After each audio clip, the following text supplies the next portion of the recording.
마태복음 16장 13절에서 20절까지 말씀입니다. 마태복음 16장 13절에서 20절까지 말씀입니다.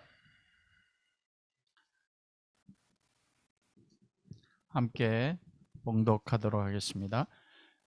예수께서 빌립보 가이사랴 지방에 이르러 제자들에게 물어 이르시되 사람들이 인자를 누구로 하느냐? 이르되 더러는 세례 요한, 더러는 엘리야, 어떤 이는 예레미야나 선지자 중에 하나라 하나이다. 이르시되 너희는 나를 누구라 하느냐? 시몬 베드로가 대답하여 이르되 주는 그리스도시요 살아계신 하나님의 아들이시니이다. 예수께서 대답하여 이르시되 바요나 시몬아 내가 복이 있도다. 이를 내게 알게 하니는 혈육이 아니요 하늘에 계신 내 아버지이시니라. 또 내가 내게 이르노니 너는 베드로라. 내가 이 반석 위에 내 교회를 세우리니 음부의 권세가 이기지 못하리라. 내가 천국 열쇠를 내게 주리니 내가 땅에서 무엇이든지 매면 하늘에서도 매일 것이요 내가 땅에서 무엇이든지 풀면 하늘에서도 풀리리라 하시고 이에 제자들에게 경고하사 자기가 그리스도인 것을 아무에게도 이르지 말라 하시니라. 아멘.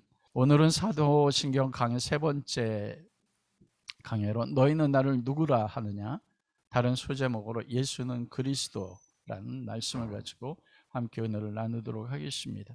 지난주에 우리는 예수란 누군가, 성경이 말씀하는 예수 그리스도와 우리가 믿고 우리가 생각하는 예수가 다른날 수도 있다는 그 말씀에 대해서 우리가 은혜를 나눴습니다. 거기서 그리스도인의 고통이 어느 거거든요. 성경에 말씀하는 예수보다 우리가 생각하는 예수는 다르다는 것이죠. 오늘은 마태복음 16장 13절에서 20절 말씀, 너희는 나를 누구라는 말씀을 통해서 함께 은혜를 나누고 싶습니다. 이 본문의 말씀 잘하는 거, 예수께서 가이사랴 빌립보 지방으로 제자들과 함께 이방 땅에 가셨어요. 오늘날로 이야기하면 제자들과 함께 수련회 가셨다고 많은 성경학자들은 그렇게 해석을 하더라고요. 그런데 가이사랴 빌립보는 그 유대의 본봉 왕이었던 빌립 왕이 로마 황제 티베리우스 황제의 영광을 위해서 건축한 굉장히 번화한 도시입니다. 그 고대 근동에서는 문명이 최고로 발달한 도시였고 화려했고, 그리고 그곳에는 많은 그 갈릴리의 그 시골과 비교할 수 없는 화려함이 있었어요. 제자들이 눈이 볼 때 그 영광을 보고 굉장히 위축되어 있었습니다. 왜냐하면 하나님의 아들 메시아가 눈앞에 계신데 그 예수 그리스도를 따르는 자기들의 삶의 모습과, 그리고 하나님의 아들 이스라엘의 약속한 모세와 같은 선지자로 오신 예수의 모습과, 그리고 그 가이사랴 빌립보에 있는 그 황제 도시의 영광과 번영과 화려함 볼 때 이 제자들의 마음이 어땠을까요? 이건 흡사 12 정탐꾼이 가나안 땅에 보냈을 때 여러분 10명이 그들이 가나안 땅을 정탐하고 와서 뭐라고 표현합니까? 그 땅은 아낙 족속, 거인이 있는 족속이고 성벽이 높고 그리고 철병거가 있는 곳이다. 그러면서 그들 앞에 뭐라고 표현합니까? 흡사 우리가 메뚜기와 같다. 어쩌면 그 제자들의 마음이 그와 같았던 것입니다. 자기들의 모든 것을 버리고 예수 그리스도를 쫓았거든요. 그런데 그들이 예수 그리스도를 통해서, 예수님을 통해서 얻고자 하는 게 무엇이었습니까? 마지막 예루살렘의 십자가를 지기 위해서 올라갈 때 요한과 야고보가 그 어머니를 통해서 예수님 앞에 요구한 거 있지 않습니까? 왕으로 오실 때 우리가 좌우편에 앉게 해주십시오. 자기들의 모든 것을 버리고 쫓았던 이 예수 그리스도라고 하는 이 예수를 쫓은 건 무엇입니까? 모든 이스라엘 민족의 모든 유대인들이 기다렸던 영광의 메시아였어요. 로마를 쫓아내고, 그리고 다윗 왕국의 영광을 가져올 영광의 메시아. 그런데 그리스도를 쫓고서 가이사랴 빌립보에 갔는데 그 모습과 주님의 모습이 로마의 영광된 도시 가이사랴 빌립보의 영광, 세상의 영광 앞에 볼 때 우리가 과연 예수 그리스도를 쫓아도 이 세상의 영광을 누릴 수 있나? 세상을 이길 수 있을까? 이게 제자들의 마음이었다는 것입니다. 여러분, 그런데 그것이 제자들의 마음뿐만이 아니에요. 오늘날 코로나19 때문에 많은 그리스도인들이 세상 가운데 위축되고 있지 않습니까? 제가 작년에 많은 대학을 통해서 설문조사를 했대요. 종교가 무엇인지. 그런데 불교인, 천주교인, 심지어 이단 사람들은 자기들이 믿는 것에 대해서 용감하게 손을 드는데 예수를 믿는다고 고백하는 청년들이 거의 없었다는 것입니다. 그리고 자기가 예수를 믿어도 당당하게 난 그리스도인입니다 하고 고백하는 청년들이 많지 않았다는 충격적인 그 설문조사 내용을 읽을 수 있었거든요. 그게 오늘날 그리스도의 모습입니다. 세상은 영광스럽고, 여러분, 저는 한 세대, 제가 사는 한 세대에 이렇게 세상이 변할 줄 몰랐거든요.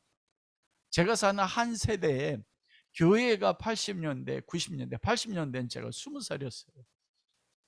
그리고 90년대 교회가 그렇게 영광스럽게 부흥하고 교회들이 성장했는데, 여러분, 30년이 지나지 않아서 이 교회가 이렇게 세상 가운데서 멸시받고 천대받는 것은 감히 상상도 할 수 없었어요. 그러면서 우리나라는 그 30년 사이에 얼마나 크게 여러분 변화됐습니까? 제가 신대원 다녔던 88년도에 싱가포르 그리고 인도네시아로 선교를 가게 됐습니다. 한 달 동안. 싱가포르에 갔었을 때 그 싱가포르 굉장히 발달돼 있더라고요. 그러면 쇼핑의 도시 아닙니까? 특히 전자제품. 그곳에 갔었을 때 전자제품의 모든 게 일제예요. 한국사는 그때 가장 조그만 구석 속에 LG전자와 삼성전자가 조그맣게 너무나 초라하게 있었어요. 그런데 여러분, 지금 30년이 지난 지금 어떻습니까? 여러분, 일본의 전자제품 다 사라졌어요. 한국의 삼성과 LG가 핸드폰뿐만 아니고 TV나 이런 모든 전자제품을 세계에서 탑을 이렇게, 세상은 물질적으로, 문화적으로, 여러분, BTS가 얼마 전에 3일 동안 그 BTS가 LA에서 콘서트 했거든요. 한 번에 5만 명씩 모였는데 25만 명이 모였대요. 여러분, 예수 그리스도의 복음을 증거하기 위해서 예전에 제가 여의도에서 엑스폴로 70살 때 어머니와 함께 갔었거든요. 100만 명이 모였어요. 참 영광스러웠습니다. 근데 지금 예수 그리스도를 증거하는 부흥회나 말씀 사경에 몇만 명이 모입니까? 안 모입니다. 근데 BTS가 할 때 아미라고, 이 BTS를 따르는 팬들의 이름이 아미예요. 군대. 뭐냐? BTS를 지키는 군대래요. 그리스도인이요, 그리스도를 지키는 그리스도의 군대들이 지금 어디가 있습니까? 세상에서 너무 위축돼 있고, 우리가 정말 이 세상의 영광과 문화가 발전돼 있고, 이렇게 세태가 영광으로 문명이 발달하는데 우리 그리스도인의 영광은 어디 있는지, 우리가 세상 가운데 어떻게 살아가는지, 제자들의 모습과 오늘날 그리스도의 교회가 처해져 있는, 성도들이 처해져 있는 모습이 그 모습이 아닌가 싶습니다. 예수님께서 그런 제자들을 바라보면서 물으신 거예요. 어떻게 그런 세상의 문화와 화려함과 영광 속에 그리스도인 세상을 이길 것인가? 어떻게 살아갈 것인가? 예수님이 모르셨겠습니까? 그러면서 오늘 물으신 거예요. 이 본문 말씀에 너무나 중요한 것입니다. 너희가 세상이 사람들이 인자를 누구라 하느냐? 그래서 뭐라 하면 세례 요한, 더러운 엘리야, 어떤 이는 예레미야와 같은 선지자입니다. 세상이 그리스도에 대해서 알고 있는 것이거든요. 성경이 말씀하는 예수는 누구인지 세상은 알지 못합니다. 근데 중요한 건 그게 아니거든요. 선택받아 하나님의 백성들. 그러면서 예수님이 제자들에게 묻는 게, 너희는 나를 누구라 하느냐? 이게 너무 중요합니다. 우리가 믿는 예수를 우리는 누구로 생각하느냐는 겁니다. 여러분, 우리 그리스도인이고, 예수 그리스도의 제자 아닙니까? 그런데 왜 이렇게 우리가 세상에서 이렇게 약한지, 왜 이렇게 고난이 많은지, 내가 정말 예수 그리스도 사랑하고 하나님에서 모든 걸 바치고 싶은데 왜 이렇게 하루하루 사는 것이 너무 고통스러운 거예요. 예수 그리스도는 어디에 계신지 보이지 않고 세상은 우리에게 흡사 뭐라고 말씀하냐면 너희가 섬기는 하나님 어디 있느냐, 너희가 섬기는 예수 그리스도 어디 있느냐 이렇게 말하거든요. 그러면서 예전에 80년대 90년대 예수 믿으면 잘 되고 부자 되는 거, 근데 지금은 그것도 아니잖아요. 예수 믿는데 더 고통과 괴로움이 많은 것입니다. 무엇을 이깁니까? 바로 이것 속에 이 세상을 이길 수 있는 길이 있다는 것입니다. 세상의 영광, 즉 예수가 누구인지 우리가 아는 것, 이게 왜 중요하냐면 그리스도가 누구인지, 예수님이 누구인지를 알면 여러분 우리가 이 세상 속에서 내가 누구인지, 아이덴티티, 정체성이 누구인지를 명확하게 안다는 것입니다. 그리고 세상이 무엇인지, 다른 말로 하면 세계관이 무엇인지까지 알게 되는 거예요. 세상 문명이 아무리 영광스럽고 세상이 문명이 발달되어 있고 영광이 아무리 화려하다 할지라도 너희가 나를 누구라 하느냐 이것이 명확하게 서 있으면, 세계를 바라보는 눈이 있어서 내 환경이 아무리 가난하고 육체의 질병이 가족 가운데 있어서 하루하루 그것을 견디는 것이 고통 가운데 있어도 능히 그것을 이길 수 있다는 것입니다. 그것 가운데 바로 예수 그리스도 누군지 이곳에 있다는 것이에요. 여러분, 시몬 베드로가 그렇게 고백하지 않습니까? 주는 그리스도시요 살아계신 하나님의 아들이십니다. 그러자 여러분 무엇이 세상에 복이 있습니까? 행복. 우리는 행복을 추구해요. 무엇이 복이에요? 건강한 거 복입니다. 물질적 풍요로움 편하니까 좋아요. 저도 참 물질적으로 좀 풍요로웠으면 좋겠습니다. 지위가 높은 것도. 그러나 예수님 말씀하시 바요나 시몬아 내가 복이 있다. 이게 복이에요. 주님이 누구인지 아는 것이, 하나님의 아들이 복이 있다고 말죠. 세상이 너희가 복이 있다고 말하는 것과 완전히 다르지 않습니까? 여러분 세상에 누구에게 복이 있다고 말씀해요? 어떤 사람이 복이 있습니까? 여러분 어떤 사람이 부러워요? 솔직하게요. 솔직하게 여러분들이 추구하는 것. 우리가 이 시대 기독교인조차도 그리스도인조차도 추구하는 것과 복이라고 생각하는 것과 예수님이 복이다 말씀하는 것이 너무나 다르지 않습니까? 오늘은 바로 베드로가 주는 그리스도시요 살아계신 하나님의 아들입니다. 예수가 그리스도란 이 말씀에 대해서 은혜를 나누고 싶습니다. 너무나 잘하는 거 아닙니까? 그리스도가 어떤 의미를 가지고 있는지. 우리가 예수는 누굽니까? 나사렛 예수예요. 그 시대에 여러분 대제사장 가운데서 대대장을 겪었던 그 시대 가운데서 10명 이상도 이름이 예수와라는 이름을 가진 대제사장들이 있었대요. 그런데 여기서 나는 누굽니까? 나사렛에서 자라신 목수의 아들 예수, 그가 그리스도라는 것. 여러분 요즘 코로나19 변이 바이러스로 인해서 굉장히 방역 당국이 지금 긴장하고 있습니다. 그게 뭐냐면 남아프리카 공화국에서 발생된 오미크론 변이 바이러스예요. 이게 위험성이 있어요. 그런데 지난 12월 6일 내일부터 위드 코로나가 금지됐는데 인터넷에 오미크론으로 인해서 감염이 우리나라에서 시작된 것이 보도가 됐습니다. 누굽니까? 나이지리아의 선교 같은 목사님 부부예요. 여러분 그 코로나 때문에 난리가 났던 적이 있잖아요. 신천지요.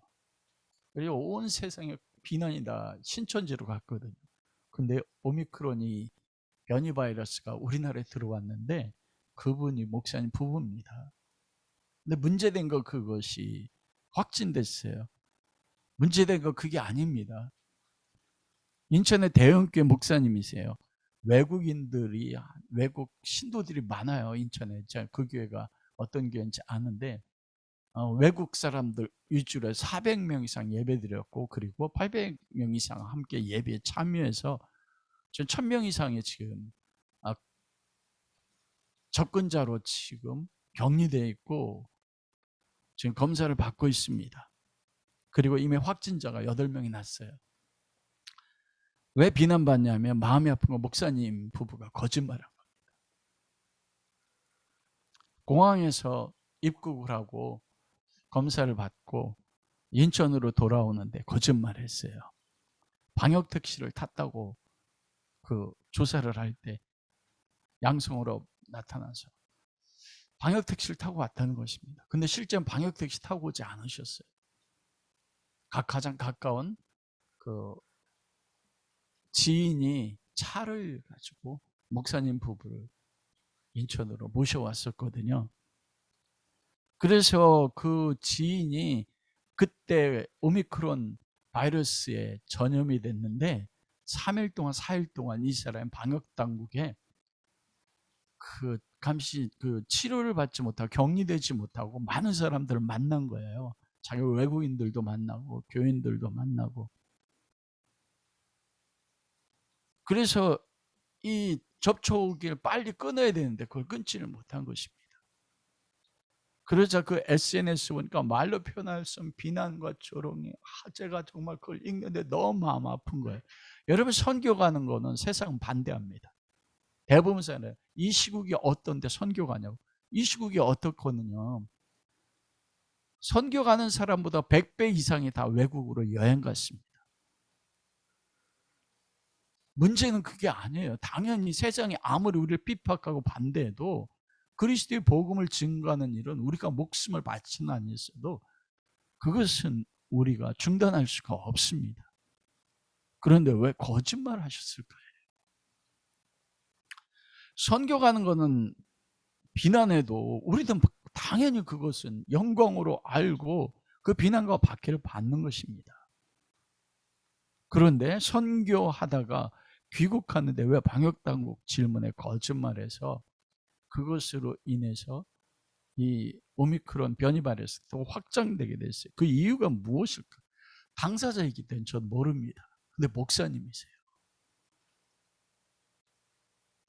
저도 우리 가정에서 지내면서 우리 아이들이나 우리 집사람 가끔가다 제가 목사인데 당신 왜 거짓말하냐고.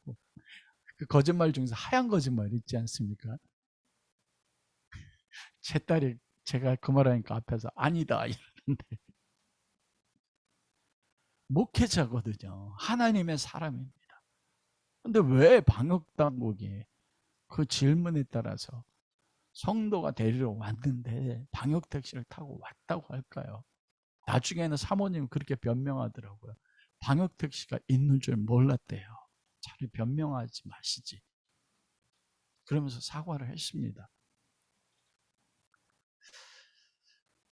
저는 그것을 생각하면서 왜 목회자인데 무엇이 목사님 부부로 하여금 그걸 거짓말하게 했을까? 그게 오늘날 그리스도의 모습이에요. 영적인 지도자, 리더 아닙니까? 여러분은 어땠을 것 같습니까? 이거 한 가지 확실해요. 어떤 경우라도 그리스도인, 더군다나 교회 영적인 리더면 불리하고 내 목숨이 안 있어도 거짓말해서는 안 되지 않습니까? 여러분, 신천지가 비난받은 이유가 무엇입니까? 거짓말이었거든요. 모였는데 모이지 않았다 이야기하고 은폐했습니다. 진리와 비진리가 구별이 안 된 것입니다. 왜 거짓말했을까? 이건 저게 생각해 본 거예요. 두려움이라고 생각해. 불안. 무슨 두려움일까? 코로나19로 선교 가는 것이 국민들로부터 비난받잖아요. 예전에 아프가니스탄에서 제주도에 출신의 그 목사님이셨거든요. 분당에 선교 가서 순교했는데 왜 그런 데가 아니야? 그건 세상이 그리스도 누구인지 모르기 때문에 그렇습니다. 그러나 그건 부끄러운 일 아니거든요. 세상이 뭐라 핍박을 해도. 그런데 국가적인 비판, 어쩌면 세상의 비난이 두려워서 숨긴 것 아닌가, 전 그렇게 생각해요. 근데 왜 세상이 비난하는 걸 두려워했을까? 여기서 문제가 있어요. 내가 누구인지, 예수를 그리스도로 믿는 것이 무엇을 의미하는지 명확하지 않는 데서 오는 불안과 두려움. 여러분, 초대교회 성도들은 지금보다 더했습니다. 코로나19 바이러스 정도가 아니에요. 예수 그리스도를 믿는다는 그 이유 한 가지 때문에 로마 제국의 네로 황제로 비롯해서 10대 황제 247년 동안 그들은 그리스도를 믿는다는 그 한 가지 이유 때문에 모든 재산을 다 빼앗겼습니다. 때로는 인간 횃불이 돼서 불타고 십자가에 못 박혀서 죽고, 그 콜로세움이라는 경기장에 사자법이 되는데도 두려워하지 않았어요. 거짓말을 하지 않았거든요. 그때도 배도한 사람들은 있었습니다. 무엇이 그들로 하여금 네가 예수를 부인하기만 하면 비난을 피할 수 있잖아요. 내 자식이 눈앞에서 굶주린 사냥이께서 죽게 되었는데 어린 양의 가죽을 벗겨서 피를 쓴 가죽을 뒤집어 쓰고 부인하면 네 자식 살려주겠다 하는데, 목숨 걸고 주는 그리스도라, 예수는 그리스도고 그분만의 왕이시란 고백으로 죽어갔거든요. 그럼 세상으로 받는 비난이 두렵습니까? 왜냐하면 우리의 참된 소망이 그리스도 있지 않기 때문이잖아요. 제가 목사인데도요, 그분을 비난하는 게 아니라 그 목사님 모습 속에서 내 자신의 모습을 본 것입니다.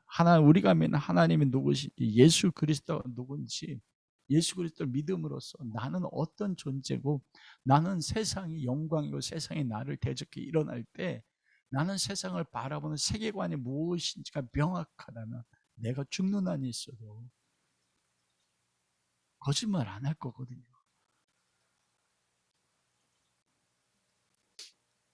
모든 사람들이 복을 원합니다. 행복을 원합니다. 그 불안이 그것으로부터 오거든요.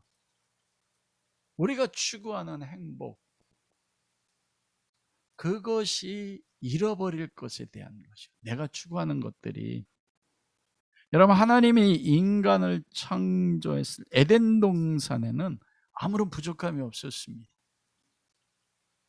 모든 생명과 능력과 모든 것의 공급이 하나님 안에서 에덴 동산에는 모든 피조물 가운데 아담에게 공급이 됐어요. 인간 스스로의 노력으로 무엇을 얻음으로써 행복, 복이 얻어지는 게 아니었습니다. 하나님으로부터 모든 것이 왔어요. 그런데 아담이 범죄함으로 인하여 스스로 하나님이 되어서 신이 되고자 해서 하나님 앞에 범죄함으로 해서 하나님과 단절됐습니다. 하나님으로부터 오는 생명력과 모든 풍성함이 다 끊어져 버렸고, 그러므로 인간이 이제는 자기를 복되게 하기 위해서는 스스로 노력과 능력으로 자신을 행복하게 만들어야 되는 존재가 되었습니다. 그래서 여러분, 카인이 에덴을 떠나서 무엇합니까? 전쟁을 통해서 사람을 죽이면서 그의 카인의 혈통 가운데서 라멕은 77배로 사람을 죽여서 성을 쌓고, 그 라멕의 자손, 그 가인의 자손 가운데서 무엇이 나옵니까? 철과 동철을 만들고 피리와 악기를 만들고, 문명이 거기서 나와요. 전쟁 무기가 거기서 나옵니다. 그리고 성을 쌓습니다. 여러분, 아담의 후손 셋의 족복 가운데 성을 쌓는단 말이 나오지 않거든요. 내가 스스로 나의 성을 쌓아서 그곳에 문명을 발달시키고 전쟁할 수 있는 칼을 만들고 스스로 즐길 수 있는 악기와 퉁소를 만들어서 무엇합니까? 스스로 왕이 되고 스스로 거기서 행복을 찾게 되는 것이에요.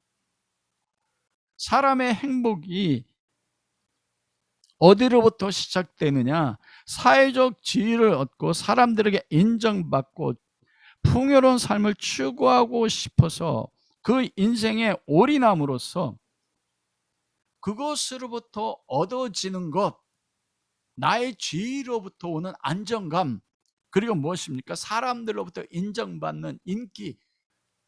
다른 사람들이 나를 어떻게 생각하는가, 그것이 내 자신의 행복을 결정을 해요. 그리고 이 시대는 무엇입니까? 무엇이 모든 것에 성공한 사람이고 승리한 사람이고 복 있는 사람으로 결정합니까? 돈입니다. 소유의 많고 적음이에요.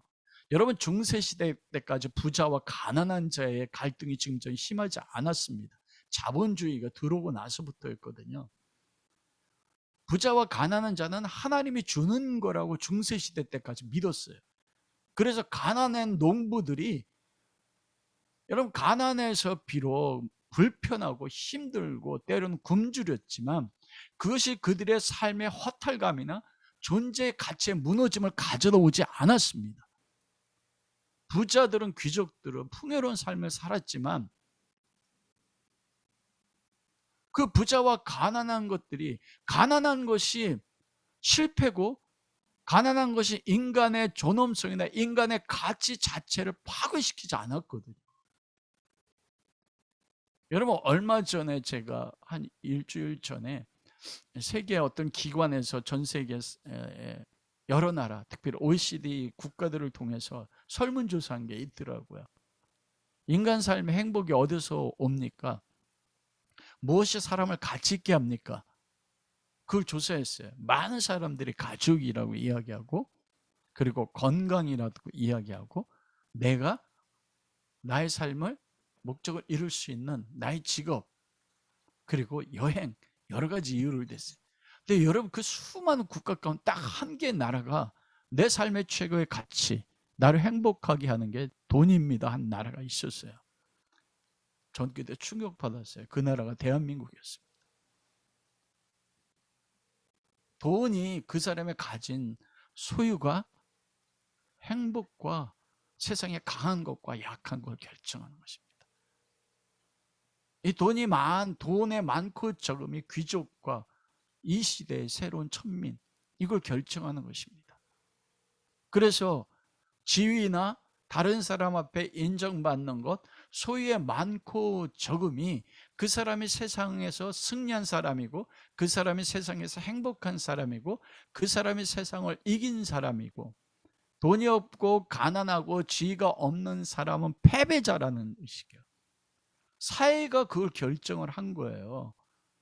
가난이 그래서 죄가 됐고, 배우지 못한 것이 여러분 세상의 패배자가 됐습니다. 그런데 여러분, 이 지위란 건 무엇입니까?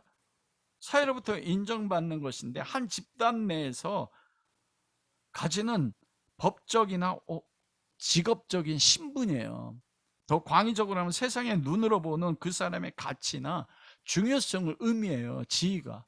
더 나아가서 사람들이 나를 어떻게 보는가가, 그리고 그 사람이 추구하는 가지고 있는 소유의 많고 적음이 그의 신분을 결정한다니까요. 그러니까 가장 중요한 게 무엇이 됩니까? 내 삶의 전부를 올인하고 내가 추구하고 심지어는 하나님을 믿는 목적의 마지막에 뭐가 있습니까? 나의 지위예요. 그래서 베드로와 요한조차도 예수님이 십자가에 지러 올라갔을 때 그리스도의 좌우편의 영광의 지위에 올라가고, 사람들로부터 비난받고 인정받지 못하는 것이 두려움이 됐습니다. 세상 사람들이 나를 평가하는 기준이요, 하나님인 교인들을 평가하는 기준이 아니라, 심지어는 내가 얼마만큼 부자인가, 얼마만큼 소유를 많은가, 이것이 그리스도를 잘 믿고 그리스도 앞에 복받았다는 것에 평가 기준이 됐다. 아니, 그게 세상 사람들의 기준인데요, 누가 그걸 결정했습니까? 하나님 결정한 게 아니에요. 성경 어디에 그게 나옵니까, 여러분?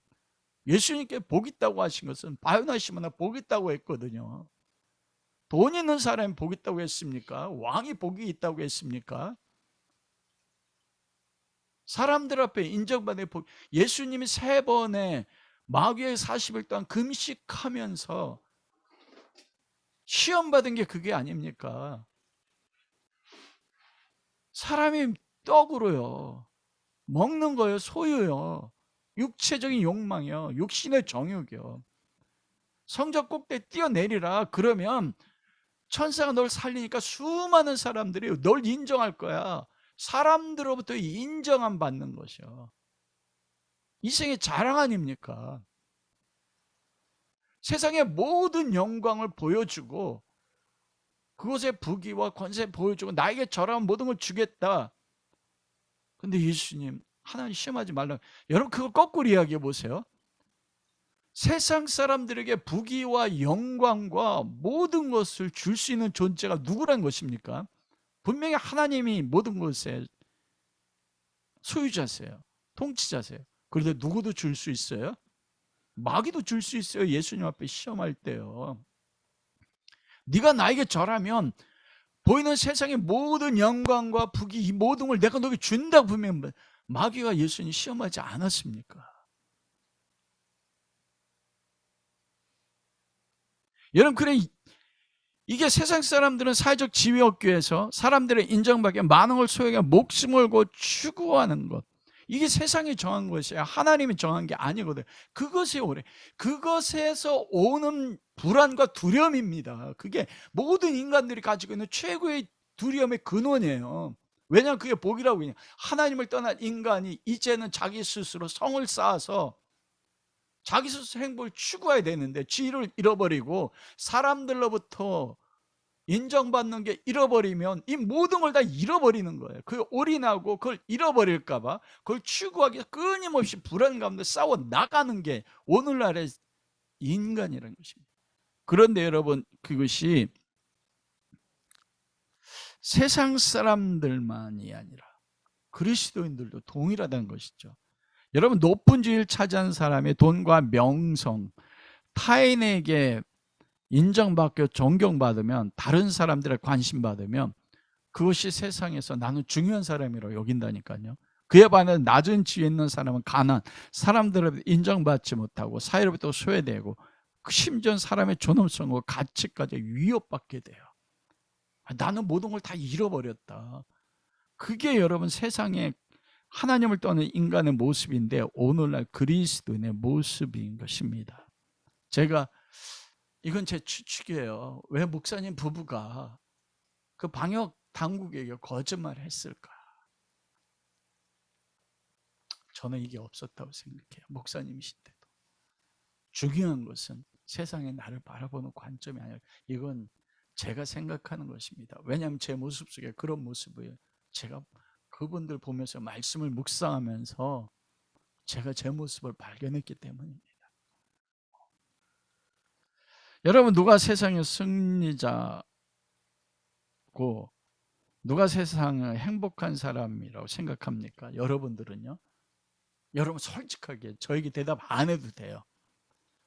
여러분의 행복의 조건이 어디에 있습니까? 저 자신이 목사인데도 그 세 가지에 있더라고요. 목사님들이 모이면 목회의 크기에 따라 지위가 달라져요. 교인들이 많고 적음에 따라서 목사님들에게 장로님이 인정받는 게 달라지더라고요. 노예를 가면 발언권도 달라지고. 그리고 솔직하게 목사님들 중에서 부자들 있거든요. 그 사례금을 1,000만 원, 1,500만 이상씩 받는 분들이 있어. 내 안에 막 부러움이 생기더라고요. 그게 제 모습인 거예요. 복 있다고 생각하는 근거가. 저도 이 말씀 속에 제가 두려움을 느낀 겁니다. 그런데 그 기준은 성경에 없습니다. 여기서 문제예요. 그렇기 때문에 내가 사람들로부터 내 사회적인 지위를 잃어버린다든지 사람들로부터 인정받지 못하게 되면 내 소유를 잃어버린 모든 게 다 그리스도에 무너집니다. 두려움 가운데서. 그리스도를 섬기는데도 하나님, 예수 그리스도 그 모든 것을 나에게 주시면 돼. 하나님을 통해서 얻고자 하는 것이 오늘날 그리스도인들이 내 자신의 모습이었을 것을 발견하게 되는 것입니다. 여러분, 잘 생각해 보십시오. 우리가 크리스찬이 세상이 타인이 규정되는 행복이나 가치 기준 때문에 그것이 사람들이 나로 결정하거든요. 오한영 목사 누굽니까? 여러분은 저를 누구라고 봅니까? 오한영이란 인간은 무엇에 따라서 사람들에게 저는 오한영이야가 결정됩니까? 하나님이 보는 눈이 아니고요, 세상이 보는 눈이더라고요. 내가 가지고 있는 지위, 오한영 목사는 지위잖아요. 내가 가지고 있는 소유의 많고 적음, 사람들에게 인정받는 그 정도가 세상이 결정하는 내가 되더라고요. 그리고 나 스스로 그것이 나야, 그것에 따라서 내가 성공했고 실패했다고 결정하는 내 자신의 모습을 오늘 본문을 묵상하면서 발견한 것입니다. 아닙니다. 참된 나는 하나님 앞에 서 있는 내 존재가 참된 나인 것입니다.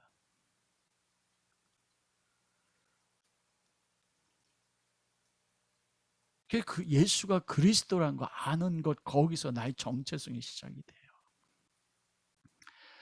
그리스도란 말은 사도행전 11장 25절에 26절에서 시작되면 바나바가 사울을 찾으러 다소에 가서 만남에 안디옥에 데리고 와 둘이 1년 동안 모여서 큰 무리를 가르쳤고, 안디옥에는 큰 무리들을 바울과 바나바가 가르쳤어요. 무엇을 가르쳤을까요? 사도의 전통에 따라서 예수 그리스도를 가르쳤거든요. 예수님이 누군지. 제자들이 안디옥에서 비로소 그리스도인의 일컬음을 받았다. 그리스도인, 이 그리스도인이 무엇입니까? 이건 작은 그리스도, 그리스도를 닮은 자, 그리스도 안에 있는 자예요. 여러분, 안디옥 사람들이 예수 그리스도를 믿는 그 모습을 보고 그들에게 그리스도인이 말했거든요. 저들을 보니까 그리스도를 닮았네. 안디옥 교인들을 보니까 저들을 믿는 그리스도가 누군지 알겠네, 이거예요. 여러분, 오늘날 세상 사람들이 예수 믿는 우리를 보면서 예수님이 누군지 알아볼 수 있을까요? 그리스도를 믿는 우리를 통해서 세상 사람들이 저 그리스도인이네? 안디옥 교인들은, 안디옥에 사는 사람들이 그들을 보고 그거 알았다는 것입니다. 여러분, 안디옥 교회가 어떻게 섰습니까? 스데반의 박해로 스데반을 순교하자 예루살렘의 박해로 인하여 다 흩어졌어요.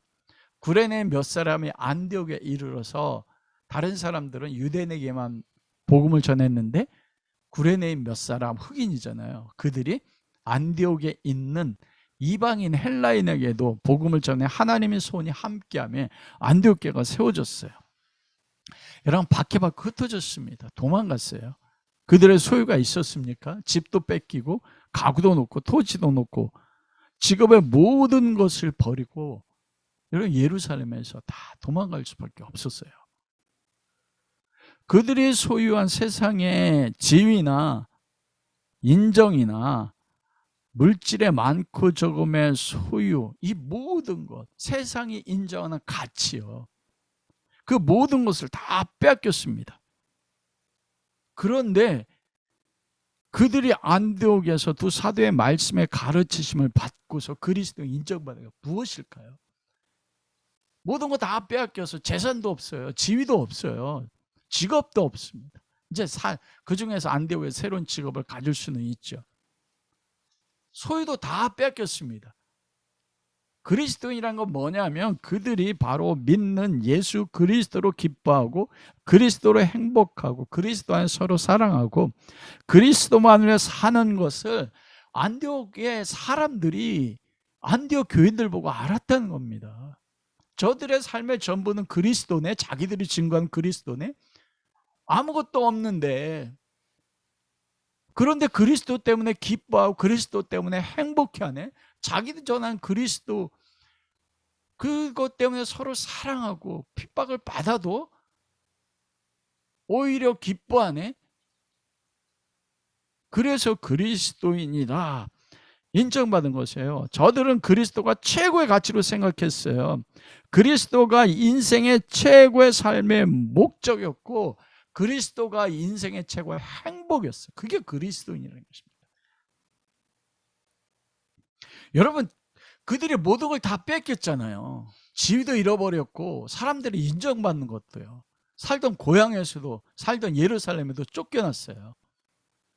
어쩌면 소유도 다 뺏겼을 수 있습니다. 왜냐하면 스데반을 돌로 쳐 죽이지 않았습니까?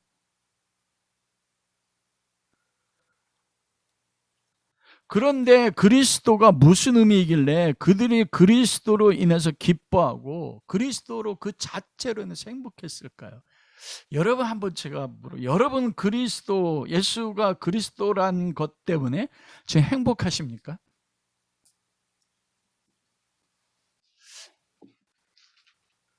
집사람은 내라고 하네요.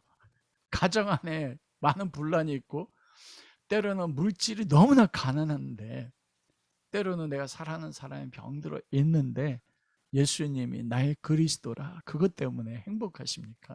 그 모든 걸 이길 수 있는 기쁨이 있습니까? 안디옥교회는 그랬다는 거예요. 예수가 그리스도라는 게 무엇이길래. 여러분, 우리 너무 잘 알잖아요, 예수님이 그리스도라는 거. 그러면 그리스도가 무엇일까? 왜 예수는 그리스도라 칭함을 받았을까? 제가 전에 얘기했죠. 하이델베르크 요리문답 사도신경이 신교 가운데 인정받게 되는 게 웨스트민스터 신앙고백과 하이델베르크 신앙고백이라고 했잖아요. 31번째, 왜 예수는 그리스도라 칭해집니까? 왜냐하면 예수는 하나님 아버지로부터 임명을 받고 성령으로부터 기름 부으심을 받아서 우리의 구원에 관한 하나님의 비밀스러운 경영과 뜻을 우리에게 완전하게 계시하신 선지자이기 때문입니다. 또한 예수는 당신의 몸을 단번에 희생제물로 아버지께 드리고 말씀과 성령으로 우리를 통치하시는 영원한 왕이 되셨고 우리의 구원을 보호하시고 보존하시며 변호하시는 대제사장이 되시기 때문에 예수는 그리스도라 칭해집니다. 이게 그리스도에 대한 그 교리를 명확하게 설명한 하이델베르크의 요리문답이에요. 왜 예수를 그리스도라는, 거기 첫째가 성령으로부터 기름 부으심 받은 분이다. 두 번째가 예수는 하나님의 선지자이다. 여러분, 선지자는 무엇입니까? 하나님이 직접 부르셔서 하나님의 뜻을, 말씀을 보이셔서 그 하나님의 뜻, 감춰지는 계시를 백성들에게 전하고 알게 하는 사람이 선지자예요. 그리고 성경과 말씀으로 통치하시는 왕이다. 그리고 네 번째가 우리의 구원을 보호하고 보존하시고 변호하시고 중보하시는 대제사장이기 때문에 이 네 가지가 예수가 그리스도라. 그곳에요, 모든 그리스도인들이 소망이 있고 세계관이 있고 가치관이 있어요. 우리가 왜 살아가야 되는지 목적이 모든 고백 안에, 예수가 그리스도는 고백 안에 다 있습니다. 여러분, 그리스도란 마시하우, 이게 히브리 말로 기름 부음을 받은 자, 기름 부음을 받은 사람. 구약 성경 기름 부음을 받은 세 종류의 사람들이 있었습니다. 선지자입니다. 최초의 선지자는 여러분, 아브라함을 하나님 말씀할 때 애굽 왕과 그리고 아비멜렉 왕 앞에 아브라함 나의 선지자를 그랬거든요. 기름 부음을 받았다. 선지자 기름 부음, 아브라함이 언제 기름 부음을 받았어요? 성령으로 기름 부음 받았거든요. 모세도 선지자가 기름 부음을 받아. 모세는 기름 부음을 받았습니까? 성령님을 통해서 기름 부음을 받았잖아요. 떨기나무 가운데서 만나고, 그리고 시내산에서 하나님의 영광을 봄으로써, 그래서 모세를 선지자라고 이야기합니다.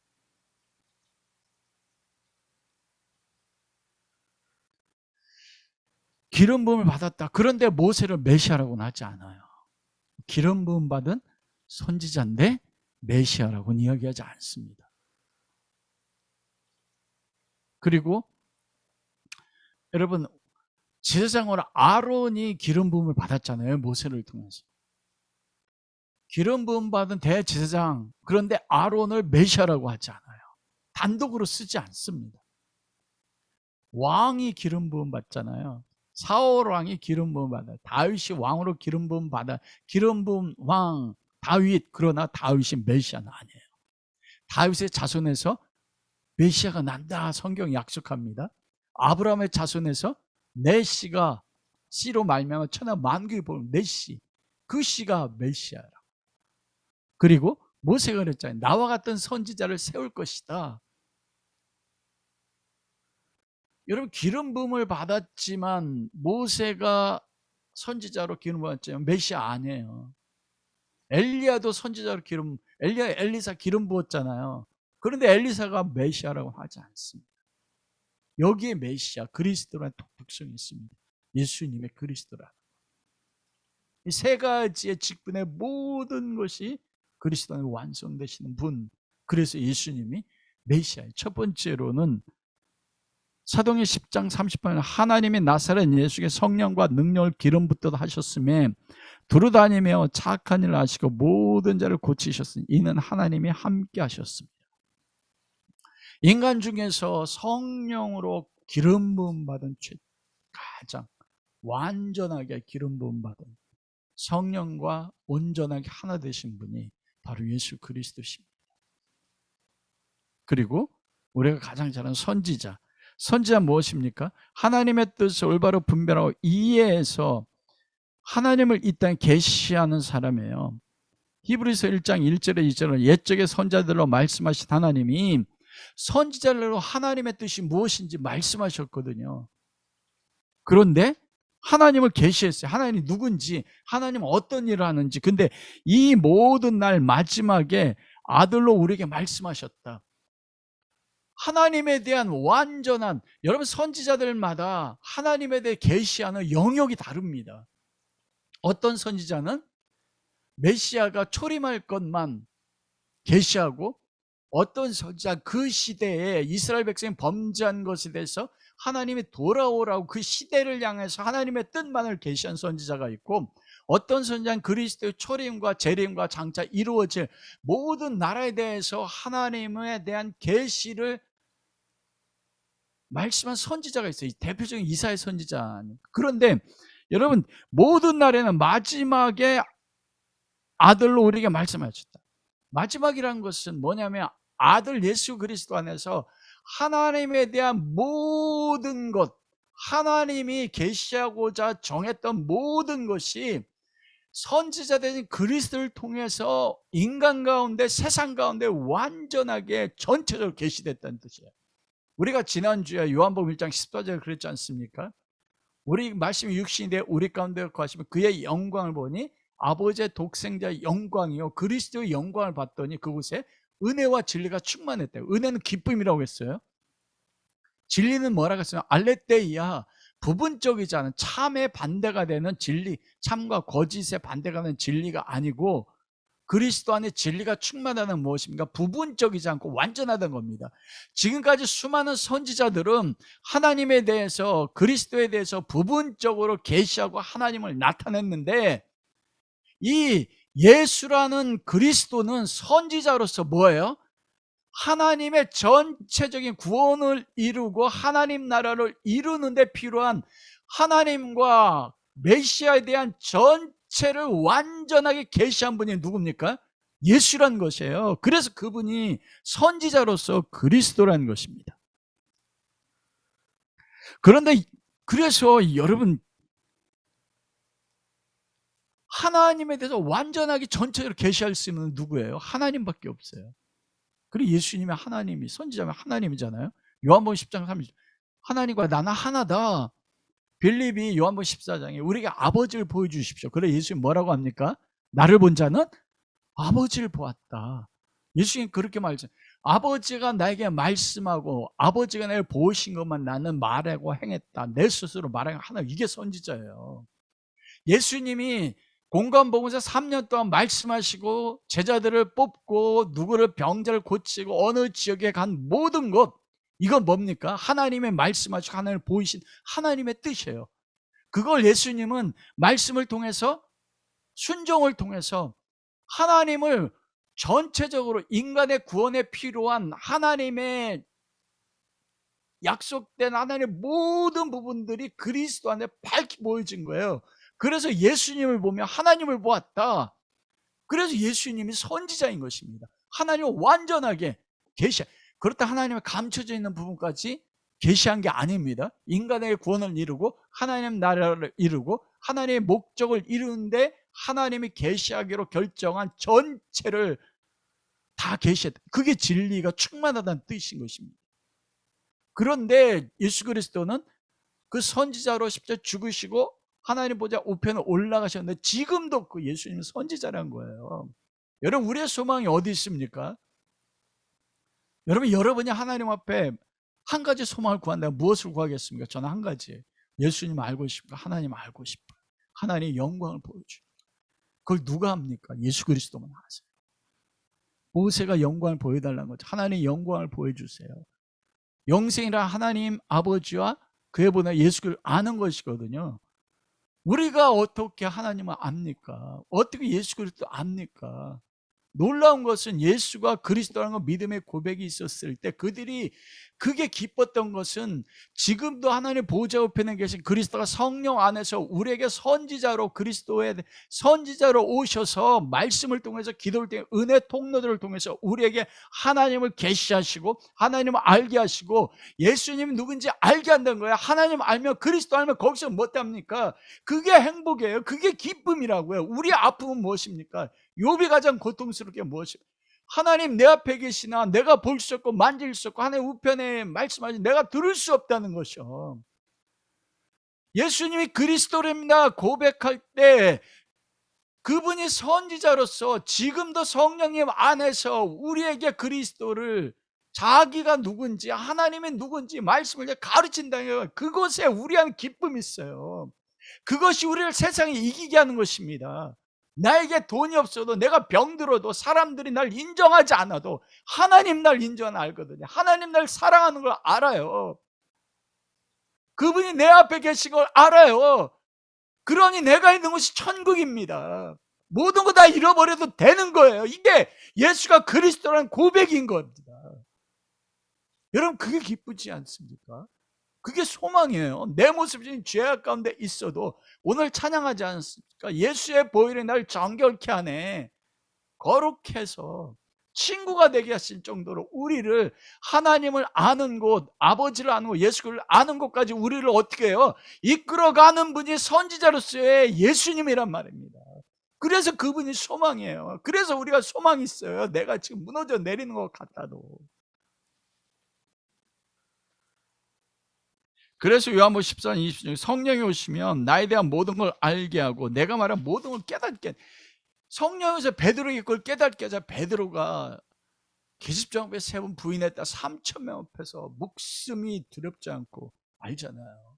그리스도를 알았거든요. 하나님의 사랑하니까 두려움이 없는 겁니다. 왜 공항에서 여기 뭘 타고 왔습니까? 거짓말 필요가 없어요.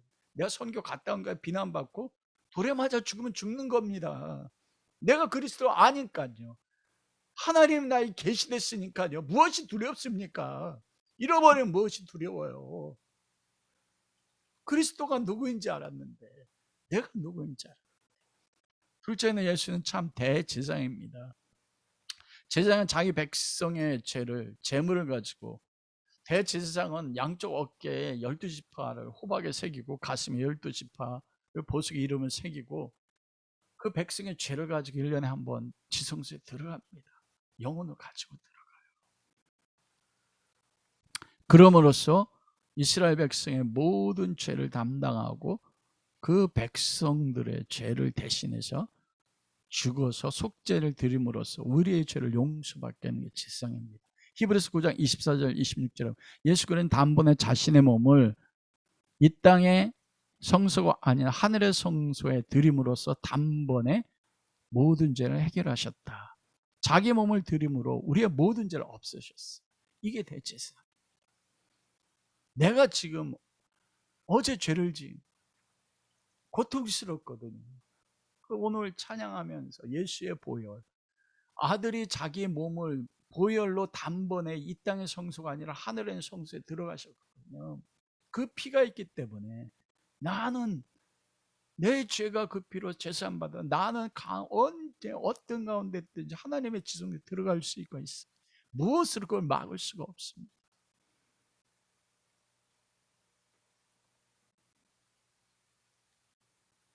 그리스도로 말미암아서요, 내 모습이 어떠하든지. 그리고 무엇입니까? 대제사장으로서 지금도 내가 무너지고 넘어질 때마다 아버지 보좌 우편에서 간구로 중보하고 계세요. 그거 알거든요. 나는 내 힘으로 아무것도 할 수 없는데 예수님이 그리스도입니다 할 때 대제사장으로 기름 부으심 받았거든요.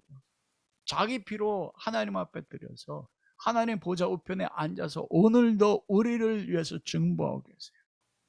뭘 중보합니까? 하나님의 영광을 위해서 간구하고 계시거든요. 무엇을 위해 간구하면 제사장은 죄부터 우리를 구원하시는 일이거든요.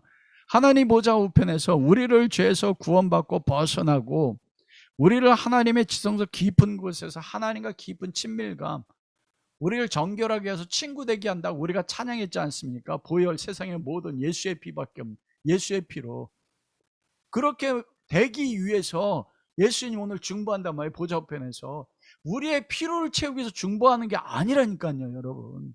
예수님은 우리의 피로를 채우기 위해서 아버지 보좌 우편에 대제사장 계시는 게 아니에요.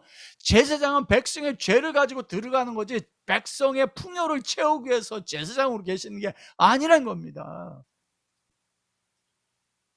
무엇이 복입니까? 내 죄가 대제사장 예수의 간구로 인해서 죄사함 받고 그 피로 언제든지 지성소에 들어갈 수 있다는 거. 참 마귀가 참수할 때 세 번째 무엇이야? 변호하시잖아요. 마귀가 하나님 보좌에서 그 여호수아 대제사장인 낡은 옷을 입고 여호수아 대제사장을요 고발했지 않습니까? 그래서 하나님이 마귀를 책망하시고 대제사장에서 거룩한 의의 옷을 입히지 않습니다. 왜요? 예수님이 아버지 보좌 앞에 아버지 내가 저를 위해 십자가에 죽었습니다. 이 피가 지금 보좌에 있지 않습니까? 내가 저 사람의 의롭다는 것의 증인입니다. 어떤 정죄가 와도 내가 스스로 감당할 수 없는 깊은 죄악이 있어도 그건 날 넘어뜨릴 수 없어요. 왜냐하면 하나님 보좌 우편에 지금도 예수 그리스도가 대제사장으로서 나를 위해서 제가 하나님 이 사람을 위해서 죽었습니다. 변호하고 계시는 대제사장 그 주님이 계시거든요. 여러분 그래서 대제사장인 그분이 우리를 왜 간구하고 무엇을 왜 간구합니까? 죄로부터 벗어나서 그리스도를 닮아가기 위해서 우리를 변호하신단 말이에요. 그래서 여러분 우리를 거룩하기 위해서 죄로부터 벗어나게 하기 위해서 대제사장 예수님이 간구하고 중보기 대하시면 우리에게 허락하는 게 있거든요. 그게 뭡니까? 우리가 죄에서 구원받을 수 있고 그래서 하나님의 아들 그리스도를 닮을 수만 있다면 우리의 소유를 다 뺏어가실 수 있어요. 우리가 죄로부터 구원받아 거룩해질 때 우리의 건강을 치실 수 있습니다. 우리를 죄로부터 구원해서 하나님의 지성소 보호자에 다다를 수 있는 그리스도를 닮은 자로 우리를 중보하고 만들어 나기 위해서 우리 가정의 자녀가 치실 수도 있어요. 관계가 깨어지는 것도 허락하실 수 있어요. 우리는 그때 되면 우리가 하나님 앞에 저주받았네 이렇게 생각 아닙니다. 지금 우리가 삶의 모습이 어떠하든지 섭리와 경륜이라고 했잖아요. 의인인 욥이 고난받는 것도 그러나 다윗이 범죄함으로 우리랑 바세바 범죄하고 우리아를 쳐 죽이는 것도 하나님이 허락한 건 아닙니다. 그러나 섭리와 경륜과 냈다고 했잖아요. 다윗으로 가면 메시아로 이끌어가기 위한 우리의 실패조차도 범죄조차도 하나님의 섭리와 경륜의 목적을 가지고 하나님 나라로 거룩함으로 이끌어가는 것. 그래서 지금 나의 처해지는 인간과의 깨어짐이나 어쩌면 가족의 육체 깊은 질병도 재산의 모든 잃어버림도 대제사장 예수 그리스도께서 우리를 거룩과 죄로부터 벗어나서 세상에 승리하도록 하시는 하나님의 섭리와 경륜의 목적일 수 있다는 것입니다. 그러면 무엇입니까? 이게 복인 거예요. 그러면 여러분, 내가 세상의 지위를 잃어버려도, 세상 사람들이 날 인정하지 않아도, 내가 모든 걸 잃어버려 다 빼앗기고 발가벗겨 도망다녀도 예수가 대제사장은 그것 때문에 기뻐할 수 있는, 그게 안디옥 교인들이었어요. 거짓말하지 않습니다. 모든 거 다 빼앗겨. 내가 하나님의 복음을 전하러 갔다 왔는데 온 세상은 예수를 알지 못하면 비난하죠. 비난받고 내가 돌에 맞아 죽으면 되는 겁니다.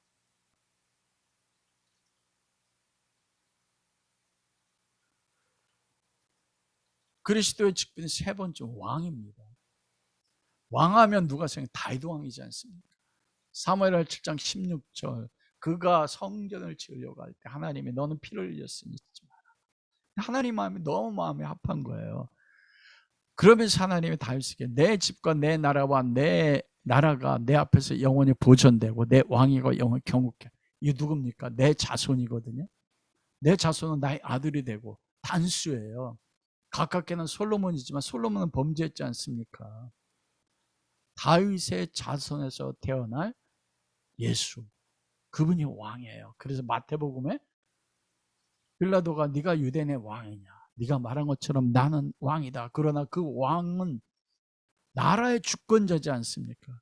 민주주의는 주권이 백성에게 있어요. 그러나 왕국은 주권이 왕에게 있어요. 그런데 예수님이 모든 것의 주권을 가지신 왕입니다. 다윗의 계약상 영원히 견고케 되는 왕이에요. 여러분, 왕의 역할은 무엇입니까? 그래서 예수님께서 첫 선포가 회개하라 천국이 가까웠다. 왜냐하면 예수님이 빌라도에게 내 나라는 보이지 않는 나라거든요. 하나님 나라란 말이에요. 하나님 나라 왕으로 왔어요. 근데 보이지 않아요. 천국이 왔어요. 천국이 어느 곳에 있습니까? 왕이 있는 곳이 왕국입니다, 여러분.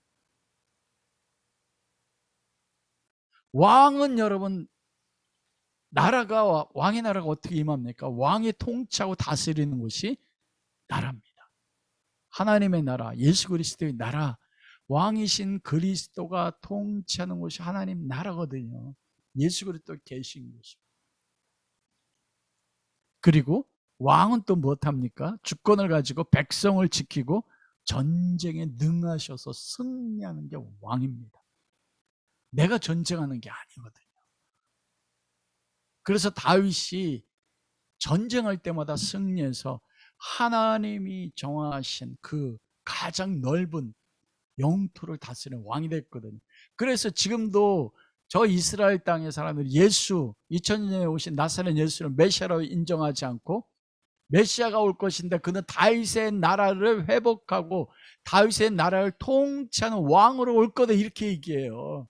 우리가 믿는 예수는 메시아인 것은 바로 하나님 나라를 이 땅에 임하게 해서 온 세상의 왕으로서 통치하실, 이 세상의 나라를 이루실 분으로 오시는 그 예수가 왕인 것입니다.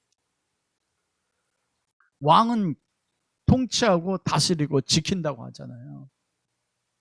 지금도 예수님은 왕으로서 하나님의 보좌 우편에서 성령님 안에서 우리 안에 오셔서 우리를 통치하고 다스리세요. 그러므로 우리가 나라가 되는 것입니다. 그리고 무엇합니까? 우리를 지키실 뿐만 아니고 우리 안에서 왕으로 통치함으로써 우리로 승리케 하시는, 그래서 소망했어요. 여러분, 세상에서 강한 자가, 지위가 높은 자가, 소유를 많은 자가, 사람들에게 인정받는 자가 승리자라고 누가 정했습니까? 세상 아닙니까? 그러나 하나님은 누가 승리자라고 얘기합니까? 누가 왕이라고 이야기합니까?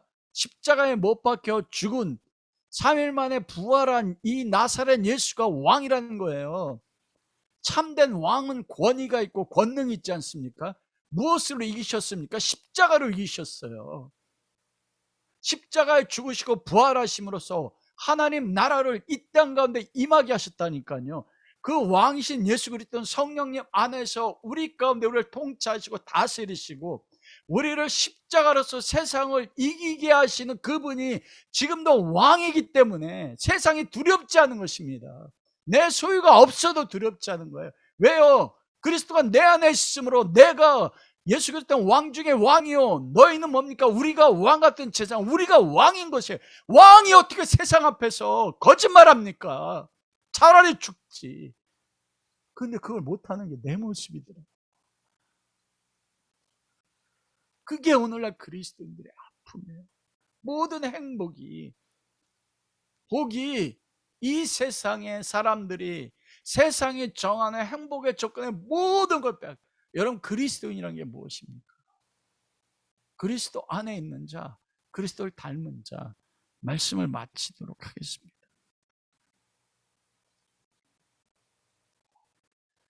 예수가 그리스도로서 선지자로서 하나님의 모든 계시를 전체로 깨닫게 하심으로써 우리는 두려움이 없습니다. 제사장으로서 오늘도 우리가 넘어지고 범죄함에도 우리를 위해 간구하시고 우리를 거룩하고 죄롭게 해서 우리의 삶의 모든 환경을 통해서 우리를 그렇게 이끌어 가시는 중보자인 대제사장이 계시거든요. 그리고 예수가 그리스도 왕으로서 이 세상의 온 세상 통치자로서 나를 통치하시고 나를 지키시고 하나님 나라 갈 때까지 승리할 것을 믿는 게 주는 그리스도라는 고백이거든요. 그럴 때 우리가 그리스도가 됩니다. 작은 그리스도요. 여러분, 태초에 아담은 에덴 동산에서 모든 것을 왕으로 다스렸습니다. 태초에 아담은 에덴 동산 제사장으로 모든 생물을 대표자로서 하나님 앞에 섰습니다. 태초에 아담은 에덴 동산의 선지자로서 하나님의 뜻이 모든 생물 가운데 나타나도록 하나님을 전했습니다. 그런데 범죄함으로 넘어졌어요. 그리스도가 왕으로서 제사장으로서 선지라서 그 모든 걸 회복한 것입니다. 그리고 우리를 작은 그리스도로 세워서 우리가 왕으로서, 우리가 선지자로서, 우리가 대제사장으로서 이 땅 가운데 무엇합니까? 하나님 나라를 세우는 그 일을 주님께서 이 땅 가운데 이루어 나가시는 것입니다. 여러분, 그래서 우리가 예수 안에 소망 있는 그 찬송을 부를 때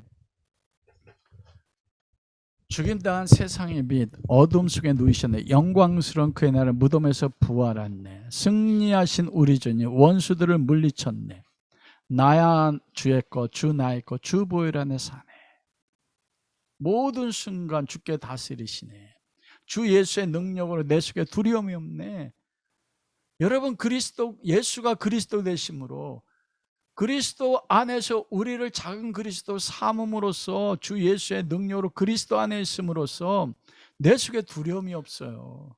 그러므로 여러분, 예수만이 굳건한 반석입니다. 여러분을 예수 그리스도는 세우십시오. 이거는 무엇으로 됩니까? 하나님의 은혜로 됩니다. 오늘 본문 17절이요. 예수께 대답하였나 시몬아 내가 복이 있도다. 이게 주님이 이 땅에 오신 목적이에요. 이를 내게 알게 하시는 혈육이 아니요 하늘에 계신 내 아버지다. 하나님 우리에게 알게 하실 것이에요. 그것 때문에 아들 예수 그리스도를 십자가에 죽이 부활하셨어요. 그걸 구하십시오. 하나님 나에게 알게 해주십시오. 예수가 그리스도 알게 해주십시오. 그가 선지자요 대제사장이요 왕으로서 모든 하나님을 계셔 통치하시고 오늘도 보좌 우편에서 섭리와 경륜으로 우리를 죄에서 거룩하게 하시는 분. 그런데 나를 그리스도로 삼으셨으니 내가 왕으로 제사장으로 선지자로서 작은 그리스도로 살아내게 해주십시오. 하나님 그게 알게. 그러면서 너는 베드로라 우리에게 그렇게 말씀하세요. 반석이라고 하지 않습니까? 여러분이 반석이에요. 음부의 권세, 세상의 대문을 취하는 자 아닙니까? 음부의 권세가 우리를 공격하는 게 우리가 오히려 세상에 가서 권세 대문을 취하는 게 그게 바로 여러분입니다. 그게 예수는 그리스도를 고백하는 그리스도인들의 삶인 것입니다. 천국 열쇠를 우리에게 줬어요. 우리가 땅에서 무엇이든지 매면 하늘에서 맬 것이요 우리가 땅에서 무엇이든지 풀면 하늘에서 풀. 세상이 우리를 메고 세상이 우리를 푸는 게 아닙니다. 여러분, 그것이 바로 예수가 그리스도를 믿는 작은 그리스도인 여러분의 삶입니다. 이런 은혜가 여러분 모두에게 함께 할 수 있기를 주님의 이름으로 축원합니다.